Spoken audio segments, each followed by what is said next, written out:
Guys, welcome back to another episode of It's a Man's World podcast.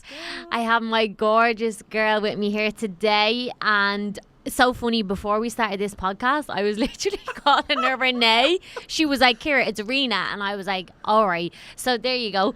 But I'm so excited to have you onto the podcast and just kind of have the chats. And as always, the podcast is here to inspire people. It's here to share real, authentic, true stories. And when I met you that time, we instantly just clicked. And like you said, you don't go on to many people's podcasts, even though you've been asked. And when you meet the right people and it's the right energy, it's just a natural conversation, and that's what my listeners get from the podcast. So we're going to try and bring as much value as possible, because I know your story is going to inspire a lot. And also, I actually don't really, hand on heart, know that much about you. So I'd love you to kind of give us a little bit of an intro, where you're from, what you do. First of all, I'm so excited to be here. Seriously, as soon as I met you, I was just drawn to your energy. I'm like, that girl's so beautiful. And then when I talk to you, you have such a beautiful soul, and especially down here in Miami, it's so hard to find. So like you say, whatever you put out, you get back. So I'm seriously so grateful that we crossed paths and we met, and I'm just excited to be here. And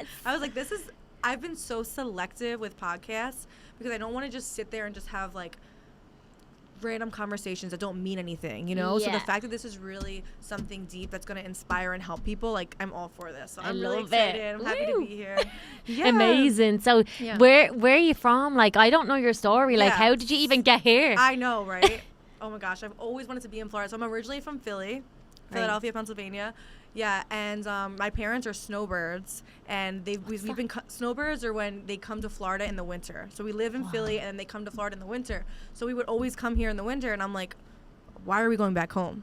Like, I hate it up there. It's so cold. You know what I mean? And I'm like, this is just not for me. So every time we would visit, I just never wanted to leave. And ever since I was a little girl, I'm like, I'm going to live in Florida. I'm going to live in Florida. And they're like, yeah, okay. So I went through a bunch of stuff that we will get into. And long story short, I finally was just like, I have no money in the bank, but like, I just know that I'm meant to be here. And everyone's like, how are you going to do it? And I said, I have faith. I know it's going to work out. I know that I just was called to be here. And I had to just bite the bullet, get down here. And now I'm honestly the happiest I've ever been. And every single day I wake up, I'm like, thank you, God. Thank you, God. I'm just grateful for another day. And I look around. Some days I drive and I'm like, I cannot believe I'm actually living here. Like, this is a freaking movie. It's not even real. Sometimes I scream in the car. I'm like, because I'm like, no. I'm like, hold on a second. Like, if I've got music going, I'm on the way to the gym, I'm like, this isn't happening. Yes. Is this real? Right. It happens all the time. I'm like, this is amazing. And that just instantly raises your vibration, because you're like, oh my gosh, this is the goal that I've set for so many years, and it finally happens, you know? And was there a pivotal moment where like you were like, this is when I'm going to move? Or was it just like, I'm going to stop putting it off? Because there is so many people that will say, I'd love to do that. Right. No, what was the switch for you? For sure. So I actually was living in Italy last year at this time. I didn't know that. Yeah, I was living in Italy, and I'm so grateful that I did, because there, it's so funny. Over in Italy, I have a bunch of family over there, and I went to work. I was a farmer. Can you imagine me? The hairdresser? Right. As a farmer, I was working on the farm. We have 800 olive trees. We make extra virgin olive oil and wine. Wow. So I was in their vineyards every single day working. It was a beautiful experience.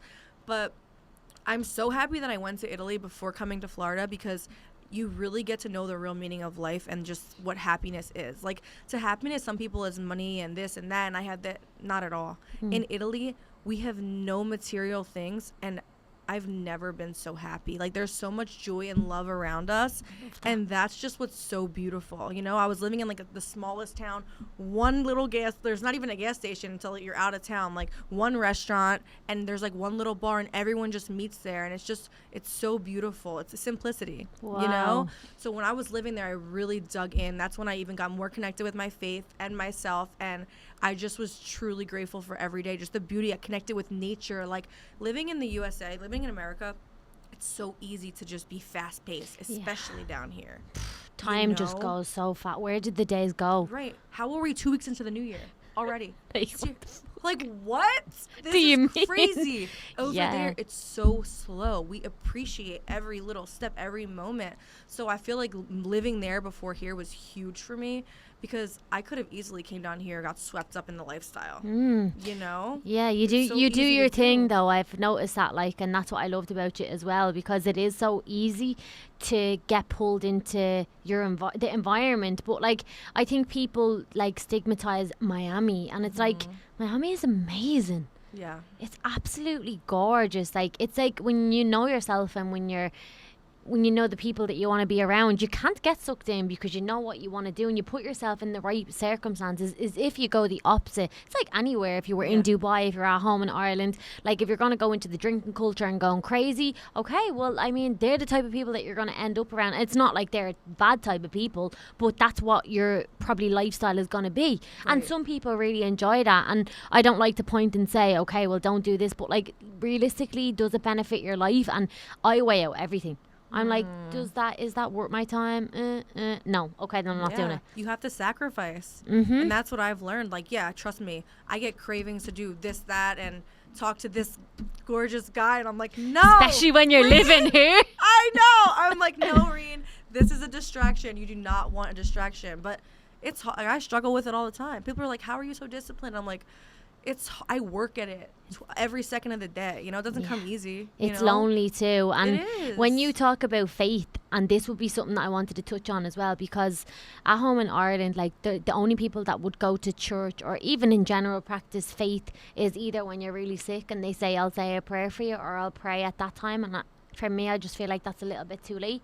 And it's like people are expecting life to change. And then if it doesn't, they point and say, well, didn't help me then. And it's like, okay, but there is a higher up, there is a God, like whatever you want to call it, like we are all one at the end of the day. Absolutely. And we're all under the one, whether it's Buddha, whether it's Hindu, like whatever it is, like we're all in the same world. Right. We're on the same planet.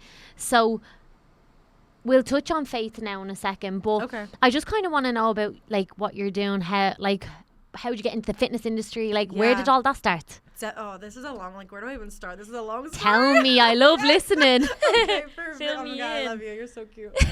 So, okay, I was an athlete my entire life. Okay, so I grew up 4 years old. I started soccer and martial arts. Wow. Okay, so everyone's like, I'm a 4th degree black belt. Everyone's like, what? I know. Yeah. So I love martial arts. I did kickboxing, taekwondo. Don't mess with her. She'll come after you. I will. If you ever need something, let me know, girl. I got you. I have a girl from Philly. She'll sort you out. Oh, yeah. So yeah, ever since I was 4 years old, I was right into it, and I was just very competitive. Like I'm very aggressive, I'm very competitive. Me and my brother always went head to head. So if he started doing martial arts, and I was like, if he can do it, I can do it. Watch me, you know. So I always had that mindset, and soccer ended up being my life until about like 18 years old. My plan was to be a professional soccer player, actually. So I went to school. Like, I was eat, sleep, train. That's all I would do. Soccer. Every weekend, tournaments. Like, I didn't have a life. I just lived in soccer, you know? And freshman year, I was playing varsity soccer, and I had so many concussions. Yeah, so I'll never forget it. This was like my last game I've ever played, and I was already out for a month, and my coach said, Rena, like, we need you. They were down like 2 points. They were like, we need you. We have 5 minutes left. Like, are you okay to play? And I'm sitting on the sideline like, get me in there. Like, get me in there. It's so hard when you're on the sideline. Yes, when you're injured and you can't do anything and you're watching. You're like, I would have done this. Like, you know? And, like, I was just so hungry for it. Yeah. And you can't teach that. When you have the hunger, like, you cannot teach that. So they were just like, she wants it. Like, put her in. My coach looked at me and said, Rena, if I put you in there, do not hit your head.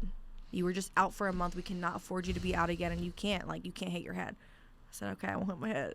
Oh, my God. I said, okay, I won't.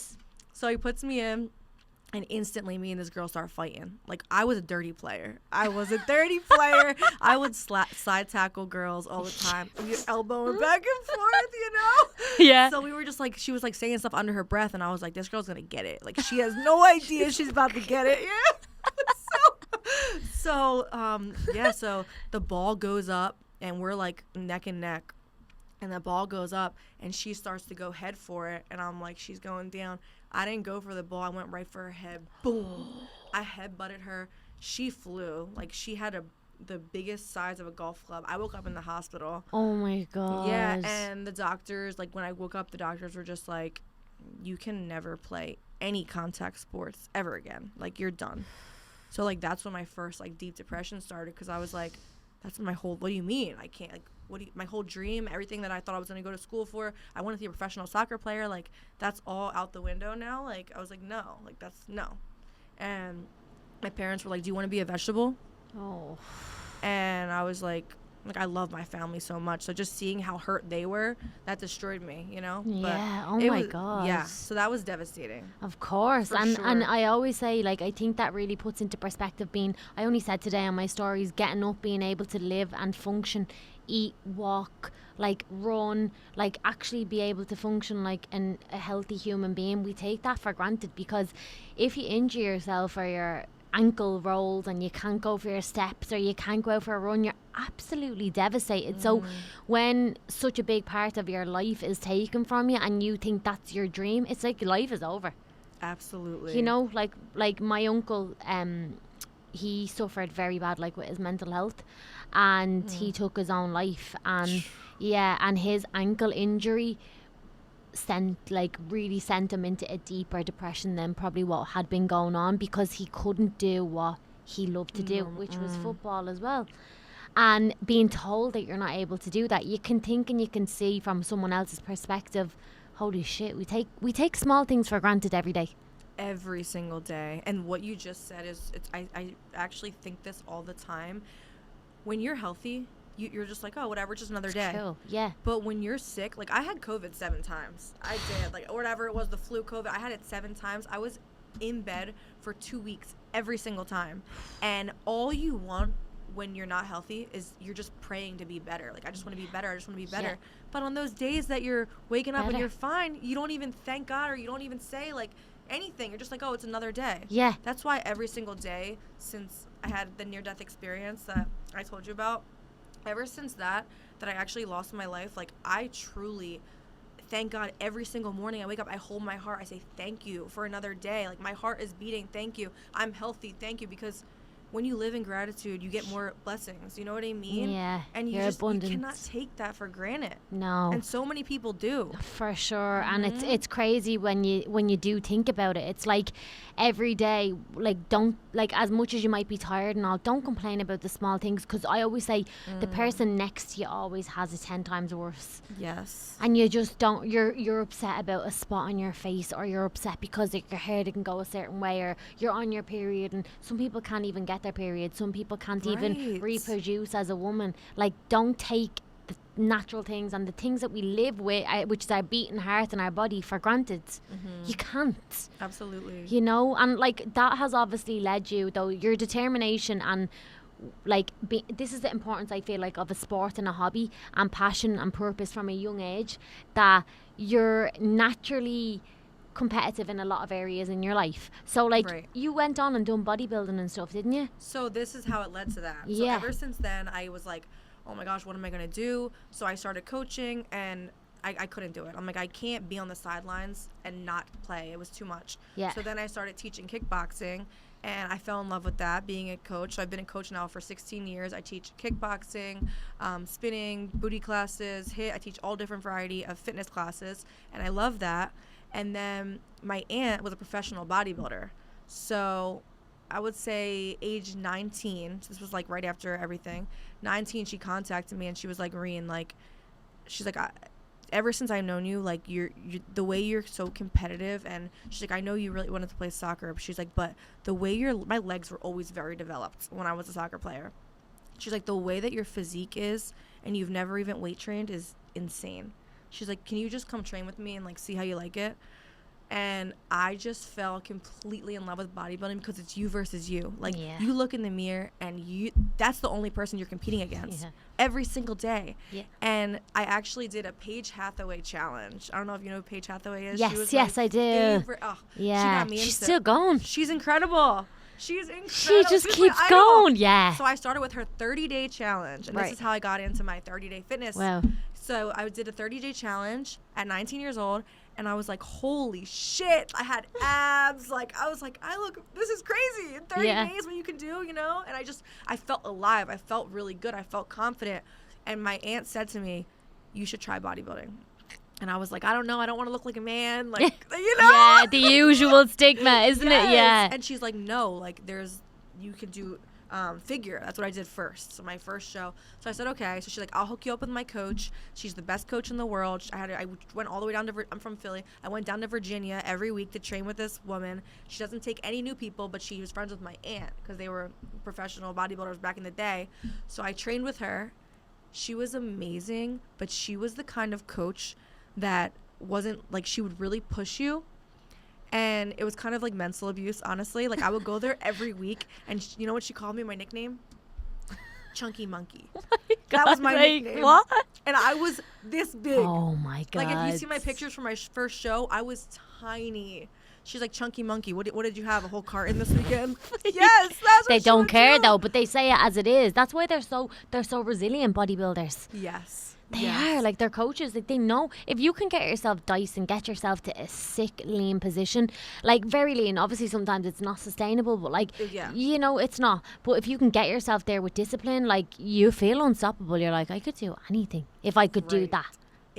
She believed she could, and she did. Yes. Absolutely. I love that one. I love yeah. it so much. It's wow. so true. And how many times did you compete? So twice. Yeah. So the first time I was 22, and I was like, this is amazing. You know, I just absolutely loved it.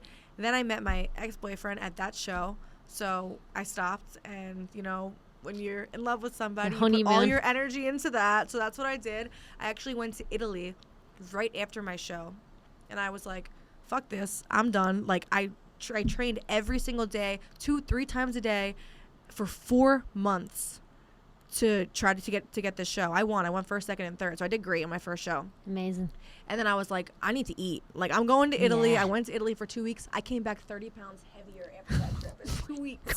That's 15 kg.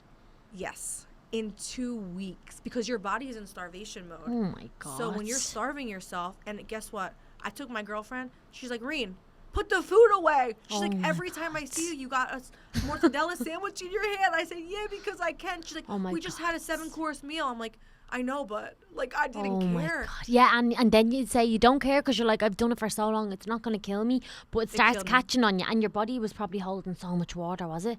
That's what's crazy. So this is what's insane. I came back after 2 weeks. Everyone was talking shit about me. Like, I come back to work. I, like, walk in the back room, and the room went silent.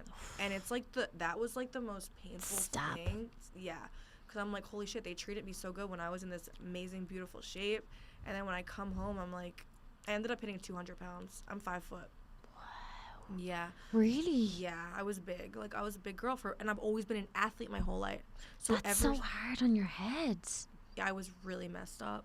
And that's when I developed even deeper depression. I hit total rock bottom because when you look at yourself, you're used to being an athlete, and then you're like, who am I? Like, I don't even know who I am. Wow. You know, even I never knew that. Yeah, even my family, like, they didn't mean to talk shit, but like, someone was like, ooh, like, you can't ever wear short sleeves. Like, that looks horrible on you. Like, I was just wearing a regular short sleeve shirt. You know, like, little comments like that, and I'm like, holy shit. Or like, ooh, you're back fat. That doesn't look good at all. Like, little things, and it really gets to you, and I'm like, oh my gosh, what's happening? Yeah, and did you feel like, though, sorry to cut you, but did you feel like that was, like, a good thing that people were trying to help you and say, like, look, okay, like, come on? Or did you feel like it was hurting you where... It was hurting me way worse. Yeah, like, and was it even bad? Or, like, did you know? Or what? Like, obviously, because you can be in denial as well. A lot of the girls would be like, what the hell happened to you? Like, we're from Philly. We're real. We're not going to lie to you and say... like Irish people. Yeah, we're not going to be like, oh, you look great. Like, and especially, like, the Italians, my family, oh, girl, you gained a little bit too much weight. Stop eating. This is what would happen. At family dinners, they'd be, like, giving my brother all this food, and they'd be like, that's enough. You're no more tonight. Like... I'm like, that's how they would treat me. And I'm like, are you kidding me? They were like, that's enough. You can't. Just eat salad. You're not allowed to have the pasta. Yeah, and they didn't. They were trying to help, so I see that. but I mean, it affects you. You know what I mean? Wow. Yeah, no, it definitely. But honestly, what the good thing about me is I've always used pain and turned it into power. Yeah. You know? I love that. That's amazing. And would you, if you were to look back and go back on that, would you change it or no? I wouldn't change anything. Good. No, I wouldn't, because now it's like I can help. I love working with women. You know, like I went through it all. I was 200 pounds at my heaviest. I also ran a salon, and I turned into like an alcoholic for 3 months because I couldn't handle the stress. I was working 7 days a week. I lost all my muscle. I didn't step foot in a gym since I was running that salon. I'll show you the one picture. No muscle. Like, I was 110 pounds. Like, no, I'm 150 right now. I was 110 pounds, all bone, no muscle. And so I was both scales, you know? So I know what it's like to be so frail. Yeah. Like, I had family hug me, and they were like, ooh, like, your bones are cracking. Like, are you okay? And I wasn't healthy. Like, I wasn't okay. Wow. So, but it's so beautiful now looking back, because I'm like, okay, I can help people that are struggling with body dysmorphia, eating disorders, and then I can help people that are obese that struggle with that get to a healthy, version. Yeah, you know? so you've done majority of the scale, like from extreme to over extreme, which is amazing though. Absolutely. Yeah, for sure. wow, I didn't know all of that. That's crazy. And like, where are you at right now in your journey? Like, how do you feel? Because you look amazing, but how do you feel yourself? No, yeah, I feel like right now, it took me a long time. When you compete and you see yourself the best version with no body fat, like you're just shredded and, so veins sticking out. Yeah. And it's not, people are like, oh, bodybuilding, it's the most unhealthy sport. And it's also very depressing on your head. It is. As much as you look at yourself and you're like, yeah, you feel very shit in the inside unless you're in like a maintenance phase or something. Surplus, you feel shit because you feel fat. Deficit, you're too skinny because you're just like you're like a zombie. Yes. You can't even function. I remember when I done it last year, like one time only is what I said. And like, I was obviously going through a breakup at the time as well, and I didn't stop, and I just kept going and not listening as always. And I remember being like my friend would like try and make me laugh. Like, she would, like, we would have giggles where you'd be having pains in your stomach, and I'd be like, huh, because I couldn't even laugh. Yeah. And I was like, your libido and everything gone. Non-existent. Forget about it. Don't even try and come near me. Yeah. My family was like, you're never doing that again. Like, my mom, we're Italian. We like to cook. She would be downstairs making pasta. I go in the fucking closet. Like, I was a monster. I was like, I need my whitefish. Like, I was like, no one wanted to be around me. Even my hair clients were like, Rena, we don't want you to do another show. I've had multiple clients say it really does. I feel like if you're a different level there with yourself, maybe but I do feel like it's a different ball game. It really is. Yeah. So everyone's like, are you going to compete again? I'm like, no. Like, I'm finally right now at the point where I look in the mirror, like, I love myself. It's really not about your body. Like, this is our suit that we live in. And listen, whatever you visualize and you feel that you want to achieve, you can achieve it, right? So if I want to lose 10 pounds, I set a goal. I know exactly what to eat, a timeline, and I'll do it. It is that simple. It's that simple. It really is. Everyone complicates it. They do. And look at successful people, right? They didn't start successful.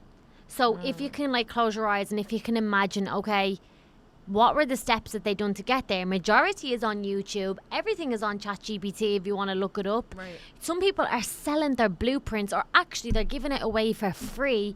That it's like you just haven't you have not put that into your routine. You haven't tried. You said you did. Don't lie, because you haven't. Right. And if you had, you would be like them. Absolutely. Because majority of the timeline is the same and the blueprint is the same. If you're in different businesses or different bodies or different diet or fat or whatever you're doing, it will work if it's science. This is the thing. Absolutely. If you really want it, it's going to happen. Yes. So many people don't want it bad enough, and they will take everything they can as an excuse. Oh, well, this friend's in town, or, the holidays are coming up, or what are my kids, or no. I have no money. Right, exactly. Okay, well, then you're going to keep having no money. But, like, if you don't have money and you have your Friday, Saturday, Sunday, Monday off and you get 4 days off a week, why are you not asking for extra hours? Why don't you try a side hustle on the side? Why don't you look up a YouTube? And if so scared about posting stuff online, but you have this great business idea, okay, you're going to be left behind. You need to you need to grab it, and you need to put more work in to get a result. Absolutely. You can't, I always say it, I use this symbol of like, you can't keep going around in the same circle and expect to end up over here, because the circle and the roundabout doesn't change. So if you start going a different route, you'll end at a different place, and then when you go, that was something different that I done and it worked, well then you try something else, and if it doesn't work, you go a different way. Absolutely. It's all a puzzle. 100%. You know? And I love that you said that, because I say the same thing. I'm like, get off the hamster wheel. Yes. You know, so many people are like, they're just doing it because it's comfortable. Oh. You have to be uncomfortable, you know what I mean, to see changes, to see results. Yeah, it's not going to be easy. No, it's going to be worth it. It's hard. And then when it's worth it, it's like the best feeling ever. Absolutely. It's indescribable. And where did your healing journey start for yourself? Like, because I know we were chatting in the gym, and you were like, I was in a relationship, and this is something that I want to touch on, by the way. Yeah. I want to touch on the whole celibacy. Am I right by saying? Because when you said that to me, I was like, celibacy, like what's that? And then I was like, oh my God, like celibate is lead the way. Yeah, absolutely. I know, right? It's crazy. I love this. Yeah, sign me up. It really is amazing. Like, your mind is just so powerful, and I just made a goal for myself. I'm like, first of all, I never was one to sleep around. I really wasn't. Yeah. I always wanted to be with one man my entire life, and I was 22 years old when I met my ex, and I lost my virginity to him. So I was like, okay, this is it. I'm good. And, you know, he pleased me, so I didn't even everyone's like, you don't think about other men? I'm like, no. Yeah. And when I'm into somebody, I'm only into them. You're I'm as all loyal in. as it gets. I'm all in. So that never even crossed my mind. And, you know, after the breakup, I was with him for 5 years. It was really hard. And I just still was like, I don't even want to, you know? And I kept attracting the same guy. Because this is the thing. When you don't heal from the lesson, right? Mine was to love myself. So I got this tattoo, love yourself. Love it. If you don't heal from the lesson, you're going to keep seeing the same person over and over with a different face. Because you need to learn the lesson. Yes. Right? They're a reflection of everything that, like, if you look at someone, they are naturally kind of like their partner a little bit in a way. Yes. That, like, you're like in your head, holy shit, I've been pointing the finger at him the whole time. And now when I look back, I'm like, I was part of the problem. Yes. Drop the ego and, like, own up to your shit. I can say hand on heart. Right. I was part of the problem. Absolutely. You know what I mean? I played my part. And the reason he reacted the way he does is because of how I did. I react the way he does because of the same. Well, we're mirrors, right? So whatever you give out, you're going to put back, for sure. So what happened after that? Like, obviously, that was how long ago? 3 years ago, did you say? So 4 years now I've been single, right? And I was like, okay, this isn't working, because I keep attracting that. So I was like, I'm not dating. I'm focusing on myself. I dived into my healing journey. I had to go through, like, inner child healing, which is so important because you need to heal from your childhood. But you know what's crazy? When looking back, I'm like, I had the best childhood. I really did. Like, we went on vacations all the time. My family, we were just a really close family. Like, and you wouldn't think of anything. But things, even from, like, 1 to 5, like, something traumatic happened to me when I was in the crib that it was, like, from a babysitter that I had to, like, go back into, like, a deep meditation and heal. It was an abandonment wound, which is crazy. I didn't even know I had it. And I learned this through inner child healing. It was like this really deep meditation. It was like 2 hours long. And I just bawled my eyes out. And I had to say, Rena, you're safe. Like, your family loves you, you know? And that instantly healed that abandonment wound. It's crazy. But so the last 4 years, I've been diving deep into inner work. It's so important. I will never talk to a man that does not do inner work. If he doesn't do yoga and if he doesn't do inner work, he's in the bin. I don't want you, No, it's a real thing because you know you're going to end up with the same. Or like a man that can't cry and is in touch, can't be in touch with his feelings. I'm like, really? Are we in 2025 so and you can't be that? Yes. Like, I like what I want is a man. Like, what's I want the list? Because they ask me on Instagram, what's the list? So go on, what's yours? A long list. Oh, yeah. No, the thing is, like, you need a physical attraction. Honestly, I've always liked Italian, dark features. That's what I've always been attracted to. Tatted up, head to toe, you know, muscles. I just love that. But now I'm really looking for that deep connection. You know, you need to really be in touch with your feelings. You know, you have to be respectful, loyal. I need a sensitive man, you know, but like, I want you to look so masculine on the outside, but then you're so sensitive to me and emotional and like cry in my arms. Like, I want that, you know? Yeah. Also, a masculine man that can take me out of my masculine energy so I can be submissive and be feminine. And just drop down. Yes. Yeah. Because there's so many guys, they want princess treatment now. I'm like, are you, what is happening? Like what? Oh my gosh, they're like so sensitive. Like, oh, you didn't text me back, so, or they're very spiteful too. I'm like, dude, this is, first of all, like, yeah, it's crazy. Like, say, just for example, like DMs, like I'll get hit up and I don't look at my DMs. You know what I mean? Like, if you want to talk to me, come up to me. For instance, in the gym, be a man. Come up to me, be a man. Grow a pair. Grow a pair. Ask me out. Ask me for my number. Yeah. Don't just slide in my DMs because I don't even check them. It's weird though doing that now. I don't like that. Or like a thing happened to me where it was like my phone rang and I answered and I was like, that's nice though. I like that. Conversation. Don't text me. What are you doing? Okay, I said this to my brothers today. We were talking about like priorities and like relationships and all of that.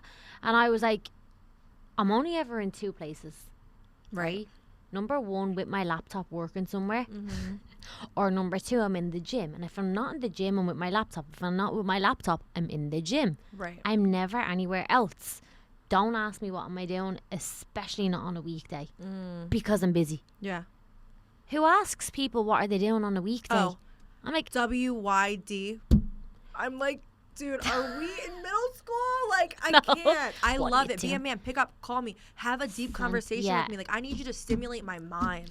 You know? Big time. Like, yeah. Because if there's huge. exterior, amazing, great, tick the box. But if there's nothing interior, can't make me laugh. We can't have a laugh. Oh, no. You can't talk about your feelings or talk in general and know who you are. It's not going to work. Right. Absolutely. And what's the point in settling? No. That's my thing. That's the thing. I will never settle. Because everyone's like, oh, like, I thought you said you were going to be married. Yeah, I wanted to be married with kids by now, but I will never settle. And I thank God every single day my relationship didn't work out because I would be miserable. Yeah. Honestly, my life probably would have ended. I probably wouldn't even be here today if I stayed in that. And I would be miserable, you know? And that's why I'm like, okay, Reen, you keep attracting these narcissists. You need to stop. Okay. So I stopped. I dived into myself. And now I'm finally like, okay, I love myself. I'm ready to put myself out there and I'm ready to date. I know what I want. I know what I don't want. Yeah. And now I'm like a narc. I have like a narc radar. Like, I just freaking know. I'm really big on energy. I'm like, he's a narcissist. Like, no. Like, I won't even give him the time of day. But now I'm intentionally dating. Right? So before, I'm like, you're sexy. Like, you know, on the outside. Like, let's go out. Like, let's have fun. Whatever. No. Like, I need you to stimulate my mind, make me laugh, and I want a future. I want a husband. I want to, you know, do you have the qualities to be, you know, a great man to my kids? Like, that's what I'm looking for now. So last year, after living in Italy, I had my first, like, I was in love with someone from Italy. And I know it's crazy. What happened? Yeah. So it's my cousin's best friend, actually. Right. So I lived with my cousin in Italy, and it's his best friend. And we've known each other for like 10 years. And we just had an instant friendship, which is beautiful, you know? Looking at him, his face is beautiful, but he was this skinny. Never worked out. Right? Don't tell me you're bashing him on his body. And I'm like, I literally go from like these macho ass gym Tell me men. about Like, it. I can't have sex with him. I just can't do it. Like, No. I'll break him. Like, I was like, I'll break him in half. Like, when I love to make love, like, I'm very passionate. You know what I mean? Like, you know, I like to get crazy and whatever. So I was like, I'm going to break him in half. Like, he can't handle it, you know? And it's crazy because we just were, he is such a beautiful soul. And he's very spiritual. You know, he's into meditation, healing. Dr. Joe Dispenza, we love him. Like, you know, we were into the same thing. And every time we spoke, it was like deep conversation. And we just fell in love with each other's hearts and soul. And I'm like, it was like probably one of the best sex I've ever had. And I'm like, holy shit. He made me come every single time because it was a soul connection. Yeah. You know, it was so special. Right. And obviously I left Italy, you know, and like he moved, we're still really good friends, but he moved on and he's in a happy relationship, which I'm so happy for because he deserves the best, you know. And he always says to me, Rena, don't settle. And I'm like, I knew he wasn't my person, but I knew he was sent. Because I knew he was sent. I got the feeling. I always get these messages and these downloads. And it was so hard for us to let go because we had such a good friendship at first, you know? And I was like, we can always be friends. Like, you're going to be in my life forever. You know, even though it's a 6-hour time difference, like, anytime you need me and I need him. And I had an instance, like, a couple weeks ago with this narcissist. Something had happened. And I know. And I called him crying. And, like, we just talked through it. And he was just amazing. And, you know, so we'll always have that friendship. But he wasn't my person. He was meant to show me what it was like to really love somebody's soul and have a healthy relationship from the inside, and not and you know what, I feel like you're taught all these lessons along the way while you meet these people. This isn't what I want, this is what I want. They all, like what my friend Grace always says to me, Kira, kiss a few frogs until you really find the one. Kiss a few frogs until you find Prince Charming, and then when you find them and you're like, yeah, that's the one, you'll know. But like, you think sometimes honeymoon phase can be quite difficult, I feel like, for anyone that is maybe dating new.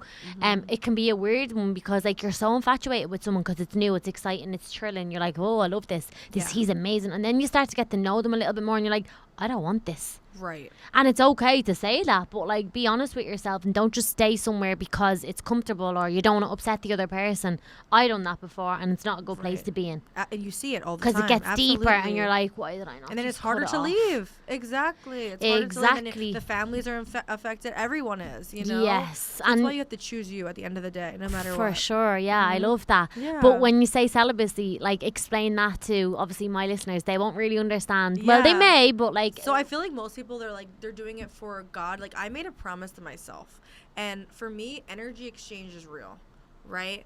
And when you sleep with somebody, their energy is in you for 30 days, okay? At least 30 days. It's a long time, right? That's crazy. A long time. Yes. So it's just like, and I'm a very sensitive being, and energy affects me insanely. Like, I walk into a mall, I walk here, I feel everyone's energy. In the gym, I have to shield myself. So being with somebody, you know, having sex with them, that's just like something that I told myself, like, I'm not just gonna sleep with someone random because you don't even know who they are, you don't know how their energy is. And I'll never forget one time, this one guy, I was trying to save him. Like, he was in a really bad place. His mom passed away, his sister passed away. Like, he didn't believe in God, like, he didn't believe in anything. He was just really dark. But like, I was like, I can save him, like, I can help him, like, you know. And I ended up being with him, and I couldn't get out of bed for 2 weeks after that. 2 weeks. And I was like, holy shit. I knew this energy exchange was real. You were so dead. I was so depressed. You were exhausted. I was, really depressed. Like, and crazy. Now, like, are you in a position, like, how long are you celibate? Yeah, so I've been celibate now for over a year. So the last time was the guy from Italy. Yeah. And I just told myself, like, Rena, like, I'm not gonna be with somebody. I'm not waiting for, I wouldn't necessarily my marriage, but I'm waiting for my husband. And I feel like I'm gonna know when I meet him. You know? I love that. Yeah. That's amazing. And why waste your time and energy though for a bit of short-term pleasure? Exactly. And that's what I think people are. I think people, it's not even just pleasure. I think people are scared of being alone. There's so many people, People ask me, they're like, you're by yourself all the time. Like, are you okay? Like, have you got anyone? You're glowing from the inside out. I'm like, I am having a ball. Yes. You see me in the gym. And like, I don't, like, they they're always looking. say. The guys are looking. Yeah, but I'm not. Yes. That's the most amazing thing though, Yes. like when you stand in your power and when you know yourself on a deep level, and I'm still working on that all the time. I'm not saying I'm fully healed, and don't think we ever will be. You never will be. Yeah, absolutely. But when you're not, I used to go and I would be like glutes, like, look at me, you know what I mean? Now I go and I'm like, please don't look at me. Not that I don't want them to, but I'm just like, I'm in my own little bubble. I'm training away myself. I know they're going to look regardless. They're men. Some girls look too. I look at girls too. I'm like, they look amazing. Yeah. And I think when you're not always searching on the outside, where is it? I want that person. I'm waiting for them to come. It's like the right person will just walk up one day and you're just like, who are you? Yes, absolutely. Yes, out of nowhere. And that's it's always in divine timing. But going back to Boxer, I'm not going to lie, like, in the gym in Miami, they're the most beautiful people I've ever seen in my life, girls and guys. They really are. Prep yourself if you ever come to Miami because these people are like angels. They really and are. There's always someone new in the gym. Always. I have. And you're like, where did they even come from? Right. Who are you? Who are you? Right. Do you ever see that show? You. Like, who are you? That's how it is, though. And of course, like, I have a very, like, I mean, I've always been a little boy crazy. They're beautiful, you know? So, especially sexy men with their shirts off, so sweaty, throwing around my body weight like it's nothing. I'm like, I get tempted every single day. Especially when they bring a dog with them as well. Oh, don't bring the dog. The dog gets me every time. It's a pure pull of movement, isn't it? They'd have the dog with them and you're like, not the dog. I know. And then like the dog's wagging his tail looking at me. I'm like, I better go over to the dog. And I'm like, what's your nickname? Oh I'm like, my oh, here you gosh. go now. Right. But it's like the same thing. Like, I think people get confused with solitude. Because like I'm by myself like the last year now, and I absolutely love it. I live by myself. I don't have a TV. I just like I feel like, honestly, I really feel like a new person. And it's because I don't take energy from, oh my God, I'm drained. And life isn't going to be perfect, by the way, people. Like, there is going to be things along the way that are going to bump you. They're going to upset you. But when you can ride the emotional roller coaster and you know how to manage it and not just get sunk to the bottom of the ocean, you can't get yourself back up. Right. You know the life isn't ending. I've been hit with stuff like this before. I know it's not the end of the world. I know I can get myself back on track. It's all going to be okay. You don't need to worry that you're just like... It's a different feeling, isn't it? Yeah, and the thing with that too is like when you take yourself out of being a victim, because it's so easy to be victim like, oh energy. My God, this is happening to me. This has happened to me. My life is shit. Right. You're gonna just attract more of that. Like, you be the victor. Like, take control of your life. We are the creator of our lives. We are writing our own book. Yeah. Literally, when I was on the other side and I was looking at the whole situation, like this earth, you know what I mean? Our reality, like. Everything that we think about right now, we're creating our next step. You know what I mean? Yeah. So it's just, we're in charge. Yeah. And that's it. It's that simple. It's really that simple. And when did you really get to a point where, like, what was the deepest thing that you've done that maybe listeners would be able to take from that really changed your life, say? Like, what is it? Was there one thing, or was like a combination of physical, mental, spiritual that kind of has like brought you back to the like that oneness? Yeah, no, it definitely. So when I had my near-death experience, like, I was so lost. You know, I always prayed here and there. Like, I grew up praying. But I only prayed when I wanted something, you know, and or I was like, you know, yeah, I really want a boyfriend. I really want a boyfriend. And then I got him, and I was like, okay, I'm good. Or like, I really want this car. Like, I got 2 Mercedes, and I was like, I wanted this money goal, and I hit it. Every time I hit it, I stopped praying, you know, and. So I just kind of like, I was kind of just numb. And then I was just training for the show, trying to, you know, get that external validation. I was trying to get my ex back. I was trying to get attention on this one, that one, you know, just the spot. It's all about intention. My intentions were in the wrong place. Sure. Right. And so I was struggling in every way just to numb myself, to escape this reality. And I was using drugs, alcohol, like talking to this guy, talking to that guy, just to like numb myself, you know? Distraction. Exactly. I just wanted the distraction because I really hated where I was. I just was not happy with myself. And then I ended up actually, I guess you could, I had a cardiac arrest. Wow. Yeah, I had a cardiac arrest. I took 3 scoops of pre-workout. I was on 60 milligrams. Oh my gosh. 60 milligrams of Adderall. Why did you do that? So I was training for a fitness show. Yeah. Right? And I was running a salon, so I have a very addictive personality. So I started with 10 milligrams, 20, 30, 40. I ended up taking 60 milligrams a day because I just couldn't function, right? So I was on that. Sorry, what's that for? Adderall's for focusing. Oh, yeah. yes. Yeah, so yeah, I was working all day, every day. And my first client was 8 a.m. So I would take the pill, 30. And then by 1 o'clock, I'm crashed. I'm like, holy shit, I have 6 more clients coming in. I need another pill. Yeah. I would take that. And then I would be taking Starbucks across the street.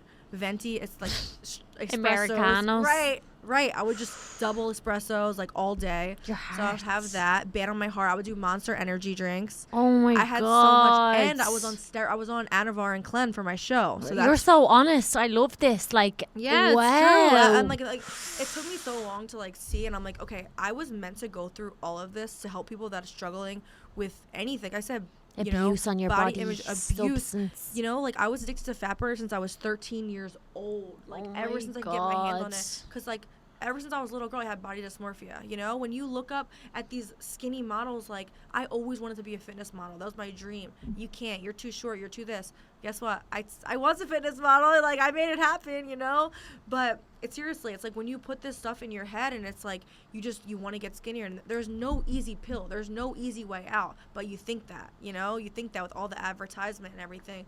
So I did that. from the cleanse. So I was on a bunch of stuff, as you can see. I was overly stimulated, and I was a really big pothead when I was in my relationship. Like all we did was smoke 24/7. Yeah, a lot of people here smoke. Yes. No, do you? No. Okay. I never have. You never have? I've never even puffed a smoke. I wouldn't even know how to do it. Good for you. That's amazing. No, I wouldn't. Like honestly, like I've never done a drug. Wow, good for you. That's and amazing, I've only really. ever drank, and like when you say drink, like I've gotten very drunk, obviously, of course, but I've never done drugs. I've never smoked. I've never even vaped. I wouldn't even know how to inhale. Yeah, you're not missing anything. No. Great, keep it that Yes, way. That's what I keep telling myself. That's Thank so great. you. Seriously. So yeah, so it's like my ex got me into that because he was a really big pothead, and he's like, "Oh, we laugh all the time, so we're gonna laugh even more." And I just was obsessed. Obviously, I have an addictive personality, so we just kept doing that. So when we broke up, I was like, "I'm not smoking anymore because it reminds me of him." So I stopped, cold turkeyed that. But we went out. I wasn't drinking either because I was like, I don't want to numb myself. So I was overly stimulated. I had 3 scoops of pre-workout that morning, and at night, my brother is also a pothead, and he was like, he goes, I'm gonna roll a backwood before we go to a comedy show. My mom, my dad, my brother, we all went to a comedy show for my mom's birthday, October 4 years ago, and I was like, all right, I haven't smoked in like a couple months. I was like, just roll it. I'll just have a puff, whatever. So after everything else my heart was already going through that day, I was like, all right. I'm like, 1 backwood is enough. This is it. I'm like, I used to smoke 4 of these a day. What the hell? Yeah. Thinking it was easy. Yeah. So, and like, it really wasn't a lot, but the whole point was, right when my family was about to go away, I was like, wait, stop. There's a little bit left. I need to, like, Reen, you already had, like, I had like 2 puffs. Like, you didn't need another one, but I was like, no, I have to. I need it. So that set me over the edge. I did it. And then we went away. And then all of a sudden we're going in the car, and something came to me and said, something came to me first and said, you need to say goodbye to your family and tell them that you're so sorry for everything. And I was like, what the fuck? Are you feeling trippy? So this is the thing. I've been high. I used to make edibles, like really strong edibles. Like I've had so many out-of-body experiences. I wasn't high. Like I was not high. So that's why I was like, what the fuck? I only had like 3 puffs. Like I used to smoke 4 backwoods. Like that was nothing, you know? So I'm like, what is happening? And I just put the window down because I was like, this is so weird. You felt sick? I was the mind was playing tricks on me. Your mind is not you, right? So the mind was playing tricks on me, and then it said something again like 30 seconds after. It was like, say goodbye to your family and tell them you're so sorry. And I was like, what the hell's going on? So I put the window down. I stuck my head out the window. You're gonna have a cardiac arrest in 3, 2, 1. My God. Ching!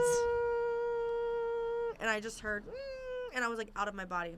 So I had a cardiac arrest. I felt my heart go out, everything. I was out of my body, and I saw the whole situation that was happening, like everything. I saw my life. When they say like your life is a movie, your life is a movie. Like I saw my whole life from when I was born to that moment in seconds. Shivers. Yeah. Oh my God. And what happened then? Did you wake up in the hospital? No, so that's why I'm saying it was a near-death experience. It was so spiritual. Like I was so numb. I saw my funeral. Like I saw everything. I had 2 choices. So what happened was my mind was telling me to go to sleep. Go to sleep, Rena. Go to sleep. You're safe. And I was like, it was the most amazing feeling you can ever even imagine. It was just love. It was unconditionally love. It was just like so peaceful. And I was like, oh my God, this is the best feeling ever. And like as I was falling asleep, Rena, wake up, you're dying, wake up, you're dying. No, Rena, you're safe, fall asleep. So I was fighting back and forth with my heart and my head because my head was telling me to fall asleep. That's why, listen, if you do not control your mind will control you. And that is, I say, that's the devil. Your mind is the devil. Your mind. Yes. So my mind, if I listened to my mind, I would not be here today. Yeah, and look at the people, like, say, for example, take my uncle. He listened to his mind and thought that he would never get out of it. And look what happened. And that's how strong it is. So strong. It's the one thing that, like, people, I think, it's what differentiates the difference between the ones who do really well in life, the ones who are happy, because they can listen to their heart and they can tap in, and they don't listen to what their mind is telling them all the time. Absolutely. Because there's 2 things that your mind is your masculine. And your heart is your feminine. Yes. So how many times have I been wrong and like not dropped down? I'm like, no way. Because my head's like, you're not wrong. He's a fucking shit. Yeah. He done this on you. Fuck him. You know what I mean? Yeah, Because my heart didn't even have a chance to answer it. Yeah. You know what I mean? And I think it's like when you look at that, you're like, holy shit. And that's why I think people that look at the inner child work and that type of work and that spiritual healing, I used to think it was a load of baloney. And it's like the same thing like what you said. Something doesn't naturally actually have to happen to you. Like you said, you had a great upbringing. I did too. My mom done everything for us. But like there was wounds from my dad and there was also wounds from my mom that she didn't even know. And he doesn't even know probably to this day. But when you can go back and you can look at like the ancestors and go, look at my nanny, look at her mom's mom, look at hers mom, and you can go back and then you can look at the grandfather side and you can keep going back. Right. It's like it was never anyone's chance or choice to do or be the person that they were, the circumstances that they had. Yes. So never point the finger at your family and say, I'm like that because she's a bitch or this. It's not their fault. I always say, I love that you said that because it's programming. Yeah. That's all it is. But you can change it. Yes. We have the ability, and we have the thing that our superpower is we have the awareness. Wow. They didn't have that awareness. You know? You can click a button right now and you can go back on that deep shit and like you can really work through it, and it's going to be painful and it's going to be upsetting, but if you want the same outcome and those blockages in your life, you're going to have them in every single part of your life. Your finances are going to be blocked, your relationships are going to be blocked, you're going to end up in the same circle. But when you can like detach yourself slowly from them, and it takes a lot of time, it takes a lot of deep work, it's hard. It's not a nice feeling. No, it's not enjoyable, that process. Oh no! Any events. So shadow work is extremely exhausting. Taxing. Absolutely. Like honestly, I think I might be a little sick because I love it. Like I love it. Like I love just the cry. Like when you sit. Like I love being alone. Like when I'm home, sometimes I'm like, okay, I'm digging into shadow work. Like and it has to hurt so bad, but you need to hurt so bad to change. Yeah. Because if not, it won't wake you up.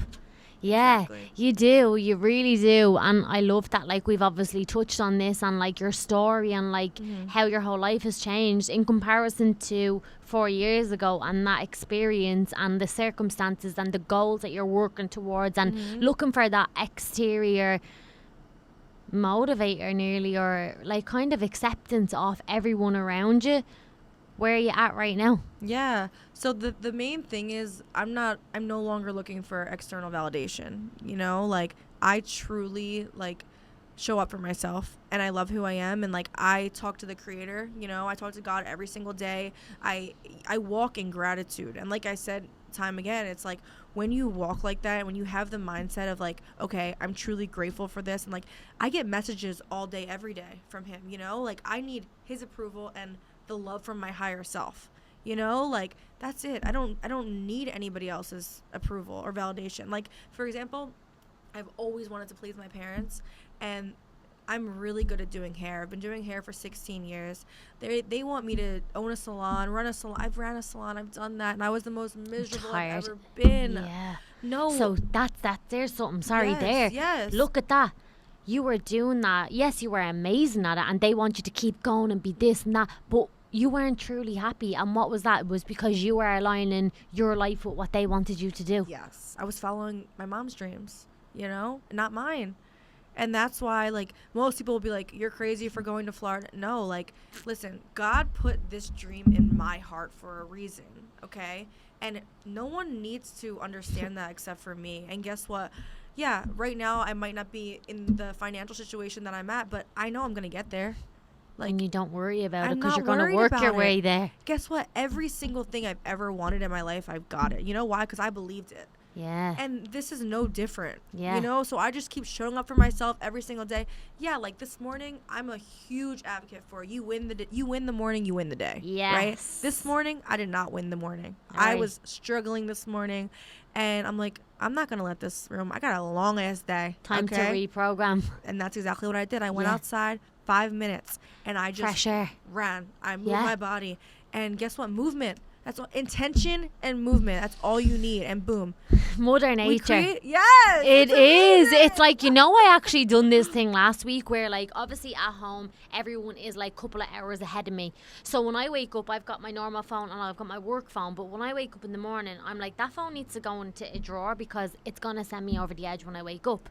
So I put my watch on. It's like, zzz, zzz, zzz, zzz, and I'm like, whoa, what's that? I'm going to actually turn that off. Then it was like, hey, then my normal phone went off and I was like, I've picked up my phone when the alarm went off. I've started to look at emails, start scrolling. I was getting a dopamine kick out of Instagram. Yes. And I just said, not happening today. And I was getting triggered and I was like, oh, I'm so agitated. I'm sent over the edge. Then I opened up the laptop and technology instantly just sent me into overdrive. Yes. So tip for anyone that wakes up and notifications are going to be on your phone. You're going to sit there for 45 minutes and scroll and then wonder why you're feeling so tired and shit because you haven't moved all day. You grab coffee first of all, you're on overdrive and you're sitting at your laptop and you haven't even gone out and even gotten a bit of daylight. So I literally was like, no, I'm not doing this. I'm starting again. I went back to bed. Good for you. I love it. And I said, restarting. I'm too stubborn for this. Like, I'm going back to bed. Yeah. So I said, everyone could just fuck off. I was like, I'm not doing this right now. So I closed off everything. My phone died, which was a sign. Wow. And I went to sleep for like 40 minutes. And I said, I'm going to re-wake up again. Good for you. I'm not going to go near my phone. I went out for a walk straight away and I came back and I was chilled, replying to like all the messages, everything. I was like, hey, I literally reset. And that's the power of what you have. It's your choices and it's what you do the minute you wake up. And like what you say, huge. Win the morning, win the day. Absolutely. And that's why, see my morning routine? She is sacred. Don't ever mess with my morning routine. Absolutely. Don't even try and get involved in it because it's like my time. Right. Like I love my morning so much. And it's not a big 2-hour long morning routine. It's a couple of minutes of gratitude, my journal, my nice little bit of coffee, go outside, get like a 20-minute walk and just regulate my nervous system. You can feel the shift instantly. As soon as you go outside and you feel that, you're like, okay, I'm ready. Isn't it? And even, it's funny because I just saw your video on Instagram, one of your stories, and I'm like, she's glowing. Like, it was like after your walk or after your run outside, and I'm like, oh my gosh, there's something about that, like you feel so alive, know? Everything comes from the ground up or from the sky down, and it's like when you're not connected with that and you're connected with technology that has wires that has absolutely nothing in it, everything comes from like the sun. It comes from the ground. That's why people ground themselves, by the way. Yes. Huge on grounding. They're connected to Mother Nature. It's how you feel. Like, it's pure connection. And also, the biggest thing that changed my life this last year was breath work. Wow. Do you do Wim Hof? No, but I do. What like, kind of breath work do you do? I do like deep breath work in like the space over in Fort Lauderdale, and I do it myself then. So like, you think that you breathe normal all the time, but when you really expand on your stomach and like, you can literally feel your body just calm. Wow. And I do that at least once a day to just like regulate myself. If I'm feeling nervous, I wish I had those tools back when I was dancing side stage before I got out, that I could just breathe. What's your count? What do you... I do. Like, sometimes I'll go... I'll just do in, out. If I want a little bit more of release, sometimes I'll hold my breath and then I'll relax it all. And I can feel myself instantly just like cracking and everything. I'm like, wow. Or else I'll do... Oh, wow. Okay. And that makes me feel a little bit like that. But then I'll hold and then I'll relax. And I'll actually look at my heart rate. And it's like, it's come right back down. My body feels regulated. Or if I'm going into like, say, an interview, if I'm a little bit nervous for something, all I'll do is like, the one thing that you only have right now is the present. You can't go back in the past and change your breathing. You can't go forward into the like future or what you want to do. But you can breathe right now. And like that... Honestly, like, people are like, it's just breathing. I'm like, no one knows how to breathe properly. No, they don't. That connection though with yourself and that release, like, I have done any breath work that I've done in the last year, like, especially being here, has honestly, like, it's changed my life. Like, wow. The emotional release of the energy of dropping out. Like, I have honestly, like, I think one time I went to breath work in the morning and I got back and I think I was like half a kg lighter and I hadn't done anything. Wow. And it was pure stress release. I was bawling, crying. I was like, at one point I was like, am I the only person in here like this? Like, I could feel myself arching off the floor, but everything was always tight in my heart, in my chest. And I went to an event last weekend, and they were doing erratic dancing and connection, and like they done like a breath work and yoga at the end, and it was amazing. And this girl was like, close your eyes. She made us close our eyes for the whole class. Stop giving a fuck about what the person beside you is doing. Wow. Stop thinking, do I look stupid doing this? And that's why I dance. I do what I want, because I'm like, you can never control what someone else is thinking. I can never control what you're going to say, think, or do, ever. So why would I let that affect me? That's so powerful. Why would you do that to yourself? Right. And Mel Robbins' podcast, and her new motto this year, if you listen to hers, is like, let them. Yes, the let them theory. I let love them theory. that. You know it. Just let them. And it's like, people are like, how do you deal with hate online? I'm like, I don't get hate online. Thank God. Like, I don't get hate online. Like, I you really are lovable. don't. You really are. But if I do, I have haters. If I do, I block them. I have like 700 people blocked. Wow. I got to a point on Instagram where they were like, you have so many people blocked. Like, I block. I'm like, you know what? I'm not even going to respond to you. Delete their comments and block. They're just so what helped me is like, you're so miserable inside. If you're gonna really put something negative on me when I'm doing everything that I can to help people and to just be a bright light, you know? Yeah. Like, that's a you problem, not a me problem. Oh yeah, I send love. Know? I say I really hope you're okay, and that's not even like I'm being praying for you. sarcastic. I Right. actually really do hope you're okay. And then it's like, what the fuck? I'm like, yeah. And if you're gonna comment anything or send me dirty stuff or ask me out, you're getting blocked. Right. You get the choice on your social media of what you want to see, That's of true. who you want to see, of what you want to listen to. I put the things that I want to see on my story. I don't listen to anyone. If I don't want to unfollow someone, or if I want to just keep them there for maybe their posts or memories or whatever, I will naturally just mute their stories. Okay. I didn't even know you could do that. Oh yeah, you can mute their stories.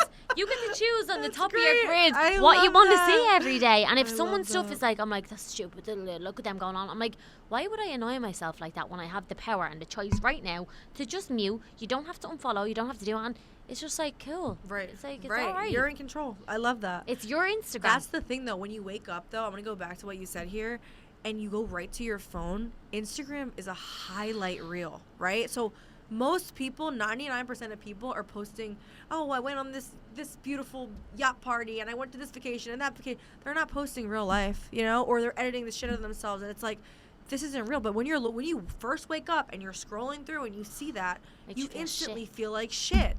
And it doesn't make you want to go and get up. That's why my rule is I literally will do my journal, my prayer, my journal, my gratitude, my visualization, plan my whole day. I will get up, you know. I have to at least be moving for like 15 minutes. And then the only time I'll first look at my phone is when I'm about to go on a walk. Yeah. To put my music on. Like, I will not do it in bed. Don't do You it. know, you can't. I get trapped. If you do it, game over. Right. Your day is ruined. That's how it is. It's literally ruined. It's like, don't do it, but it's so addictive. It's so addictive. And like, I'm not gonna say sometimes, like, if it's a weekend, sometimes I'm like, Your mind. Yeah. Just go you in can and have sleep a in little a look. little bit. Mm-hmm. Yeah, I'm like, go in and you're chilling, it's Saturday. And then I'm like, well, you know what way your day's gonna go, cool. And then I'm like, in the back of my head, my subconscious tells me loads of stuff. It's like, all right then, if that's what you want to do, no problem, but don't cry to us later. And I'm like, oh my God, fuck. That's how strong I've literally transformed that like, okay, no one's gonna stop you, but cool, but don't come back to me later on when you're upset and you have had a shit day and the day is like this. I can turn. Honestly, I feel like my superpower is like, let's talk about one thing each at the end here. Like, what's one of your superpowers? Have a think about it. I feel like one of mine is definitely being able to transform and change someone's life. Like, I love that. my positivity and my energy naturally transfers. It really does. Like, I don't try, I just am. Yes. That's just me. That's who I am. And if you're ever around me, you will live and be like, you inspire me. I feel great. No one I have met in like the last 5 years has ever said they left and felt shit after being with me. Wow, I love that. Yeah. That's amazing. And that's because that's I the energy always transfer too. There you right? go. Yeah. And the second thing is I can turn any situation bad into goods. That's huge. My bank account, by the way, got scammed when I was at home, and it was after like a shoot, and it was this, and I had everyone to pay, and like I was like, holy shit, this didn't happen, did it? And then I was like, oh my god, am I gonna have a fucking panic attack right now? What's gonna happen? And then I was like, this is teaching me something. Wow. And my mom was like, Kira, like, hello. Like, what do you mean? This is teaching you something. Yeah. She was like, wake up. No, you need to get onto them now. And right. I was like every mother would. I will. Right? I was like, I'll get onto them. I was like, but it's going to be goods. And to this day, I still never got that back. And you know what I done? What? Rebuilt it. I went out and I made more. Good for you. Because I said, you don't have a choice right now. So live like every single day. You do not have it. You need to give back to the world, and it will just naturally come back. And look what happened. Yes. I have to close doors today. Amen. Amen. Do you know what Seriously, I mean? Congratulations. Like, you have to close doors today. huge. Second week of January, like, done. Like, close doors till March. And you did that. Like, Look at you. and to say, like, oh, it's so hard to get clients. It's like, no, it's not. You can't say. The block whatever is you put out, oh my gosh, you're like literally having that resistance. If you, whatever you think is your reality, right? Mm-hmm. So if you're saying, oh my god, this is so hard, yeah, it's gonna be freaking hard. Guess what? When I was 200 pounds, everyone's like, oh my god, she's way too far gone. She's too far gone. She could never lose that weight. I knew I could. Yeah. I knew it wasn't my story. My story wasn't over. And I believed it and I achieved it, you know? Yeah. Literally anything. But whatever you think is going to be your reality. Yeah. You know, so I could have just curled over and freaking died. Yeah. You know? Or But I got was bigger. like, no, literally got bigger. No, my and turn kept doing it, yeah, because some Right. heavy people, though, when they get to a certain weight, they think that's game over. They're like, well, I am this size now. No one's going to know because I cover up naturally. But what are you doing to your insides? Yes. Come on, how do you That's- really feel? Mhm. You don't feel happy. And then I didn't feel a purpose. Like, I was like, there's no purpose. Like, Yeah. now, like, I went through all of that and I'm like, okay, I'm truly meant to help women, you know? Yeah. Help women struggling in every area. You Of know? It's really course. special. But I'm trying to think, like, What's my your superpower? Let's end on a high. Like, what's your I love that. superpower? Well, honestly, I feel like I have like a sixth sense, right? I mean, we're all very in tune, like, with our intuition, but I just know. Like, I can just tell if you're a good person right off the bat. Yeah. You know, I can feel it. It's the energy, you know? So anytime I meet somebody, I can actually, I'm an empath, right? So I can feel everything they're going through. Like, everything they're going through. And I think that helped me so much with clients, right? With hair clients, with fitness clients. I'm like, you know, what's going on? And they're like, oh, well, I'm like, I can tell you're not happy with this. And then we dive into that. I help them heal trauma. I've helped them, you know, I can help really dive into that. And it's like, we need to get to the root cause. And I feel like that's another reason why I'm meant to be a coach, you know, Yes. because what I do is I don't just do body transformation. Yeah. I do mind, body, spirit. It's a trilogy. It all love works that. together. Amazing. Right? That is a superpower. Yeah. Come I love on. that. Yeah, Like, you're changing someone's life all round. It's not just like, oh, we're losing weight, go in and get your workout done. It's like, no one knows. It's so much deeper than that. Yes, and I'm making them believe in themselves, and it's the most beautiful thing to see someone so down in the dumps and then them like actually coming back to life. You know, they're like, oh my god, thank you, like you saved me, and then you did it yourself. Yeah, I just guided you. Yes, amen. I love that. There we go. And anything else? Any other superpowers? Or do you feel? I feel like that's a very good one. Yeah, I feel like we're both like that's why we were so attracted to each other. It's Yeah. like we're both just bright lights. Yeah. You know, so many girls in the gym are like, you know, this bitch face, you know, their head down. Sorry, that's my phone. That's all right.